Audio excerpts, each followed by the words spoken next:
ನಾನೇ ಎಲ್ಲ ಕಡೆನೂ ಹೋಗ್ತಿದ್ವಿ. ಇನ್ನೇ ಹೋಗಿಲ್ಲ, ಬೇರೆ ಕೆಲಸ ಇತ್ತು ನನಗೆ. ಒಂದು ಸ್ಟೆಪ್ ತಳಗ ಯಾವಾಗಲೂ ಇರ್ತದೆ, ಇದು ಒಳ್ಳೆ ಆಯ್ತಲ್ಲ. ಮೊನ್ನೆ ಆಸಿಫ್ ಶೇಖ್ ಮನೆಗೂ ಆಯ್ತಾ? ಆಸಿಫ್ ಶೇಖ್ ಮನೆಗೆ ಹೋಗಲಿಲ್ಲ, ಅವ್ರು ಕರೆದಿದ್ರು ಜನರಲ್ ಆಗಿ. ನಿನ್ನೇನು ಹೋಗೋಕ್ಕಾಗಲಿಲ್ಲ.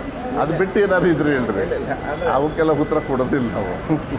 ಸರ್, ಅದೇ ಶಾಲಾ ದಾಖಲಾತಿ ಪ್ರಮಾಣ ಕಡಿಮೆ ಆಗ್ತಿದೆ, ಅದಕ್ಕೆ ಏನು ಶಾಲಾ ದಾಖಲಾತಿಗೆ ಮೊನ್ನೆನೂ ಕೂಡ ನೀವು ಇದೇ ಪ್ರಶ್ನೆ ಒಳಗೆ ಕೇಳಿದ್ರಿ. LKG UKG ಓಪನ್ ಮಾಡಬೇಕು, 1ನೇ ಕ್ಲಾಸಿಗೆ ಬರ್ತಾರೆ ಮಕ್ಕಳು. ಹೈಸ್ಕೂಲ್ಗಳು ಓಪನ್ ಮಾಡಬೇಕು. ಹೋದ ಸತಿ ನಾವು ಬಂದಮೇಲೆ ಸುಮಾರು 174 ಹೈಸ್ಕೂಲ್ಸ್ ಓಪನ್ ಮಾಡಿದ್ವಿ. ಹೈಸ್ಕೂಲ್ ಇರಲಿಲ್ಲ. ಆಮೇಲೆ ಟೀಚರ್ಸ್ ರಿಕ್ರೂಟ್ಮೆಂಟ್ ಮಾಡಬೇಕು. ಟೀಚರ್ಸ್ ರಿಕ್ರೂಟ್ಮೆಂಟ್ ಮಾಡಲಿಲ್ಲ ಅಂದರೆ ವಿಶ್ವಾಸ ಬರಲ್ಲ. KPS ಶಾಲೆಗಳನ್ನು ಜಾಸ್ತಿ ಮಾಡಬೇಕು, ಯಾಕೆಂದರೆ ಅಲ್ಲಿ ದಾಖಲಾತಿ ಜಾಸ್ತಿ ಆಗ್ತಾಯಿದೆ. ಅದನ್ನು ಈಗಾಗಲೇ ಮೊನ್ನೆ ಕ್ಯಾಬಿನೆಟ್ ಕೂಡ ಪಾಸ್ ಆಯಿತು. ಸುಮಾರು 900 KPSನ ಮಾಡ್ತಾಯಿದೆ. ಅಲ್ಲಿ ದಾಖಲಾತಿ ಚೆನ್ನಾಗಿ ಆಗ್ತದೆ, ಅದು ವಿಶ್ವಾಸನೂ ಇದೆ.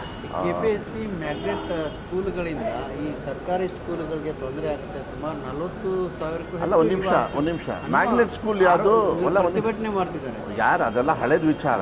ವಿಧಾನಸೌಧದಲ್ಲಿ ನಾನು ಹೇಳಿದ್ದು ನಾನು ವಿಧಾನಸೌಧದಲ್ಲಿ ಹೇಳಿದ್ದು ಕೇಳಿಸ್ತಾ ಇಲ್ಲ ನಿಮಗೆ?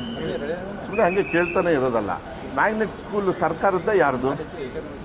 KPS ಸ್ಕೂಲ್ ಸರ್ಕಾರದ್ದ ಯಾರ್ದು? ಯಾರು ಹೇಳಿದ್ದು ಮರ್ಚ್ ಮಾಡ್ತಾರೆ ಅಂತ? ನಾನು ಹೇಳಿದ್ದ ನಿಮಗೆ?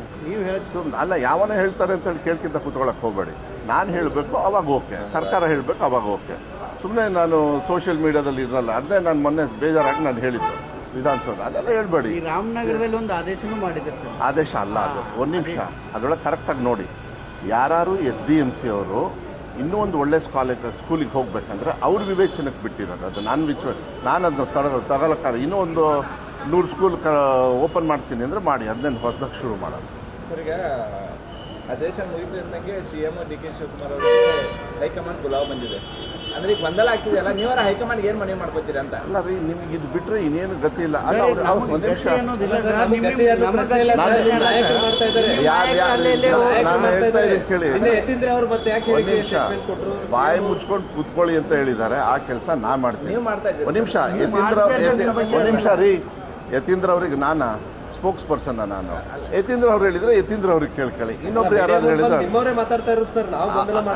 ಅವ್ರು ಯಾರ್ಯಾರು ಮಾತಾಡ್ತಾರೆ ಅವ್ರ ಹತ್ರ ಕೇಳ್ಕೊಳ್ಳಿ. ನಾನು ಈಗ ಮಾತಾಡೋದು ಇಲ್ಲ. ಒಂದು ನಿಮಿಷ, ಬಹುಮತ ಇದೆ. 5 ವರ್ಷನೂ ಕೂಡ ಕಾಂಗ್ರೆಸ್ ಸರ್ಕಾರ ಇರ್ತದೆ. ಹೈಕಮಾಂಡ್ ಏನು ನಿರ್ಧಾರ ಮಾಡ್ತಾರೆ ಅದಕ್ಕೆ ನಾವು ಬದ್ಧವಾಗಿರ್ತೀವಿ ಅಷ್ಟೇ. ಅದು ಬಿಟ್ಟರೆ ನಾನು ಇದ್ರ ಬಗ್ಗೆ ಎಲ್ಲ ಚರ್ಚೆ ಮಾಡೋದು. ಹೈಕಮಾಂಡ್ ಸ್ಟ್ರಾಂಗೇ ಯಾವಾಗಲೂ ಕೂಡ, ವೀಕು ಅಂತ ಹೇಳೋದಕ್ಕೆ ಬರೋದಿಲ್ಲ. ಮಾಧ್ಯಮದಲ್ಲಿ ಈ ಥರ ಚರ್ಚೆ ಆದಾಗ ನಿಮಗೆ ಹಂಗೆ ಅನಿಸುತ್ತೆ. ನಮಗೂ ನಿಮ್ಮಂಥ ಪ್ರಶ್ನೆಗಳು ಕೆಲಸಕ್ಕೆ ಮುಜುಗರ ಆಗ್ತವೆ. ಏನು ಗೊಂದಲ ಇಲ್ಲ, ಸರ್ಕಾರ ಚೆನ್ನಾಗಿ ನಡೀತಾ ಇದೆ, ಏನೂ ತೊಂದರೆ ಇಲ್ಲ. ನನ್ನ ಇಲಾಖೆಯಲ್ಲಿ ಎಕ್ಸ್ಟ್ರಾ ದುಡ್ಡೂ ಇದೆ. ನಾನು ಹೇಳಿದೆ ನಿಮಗೇನು ಸಿಗಲ್ಲ.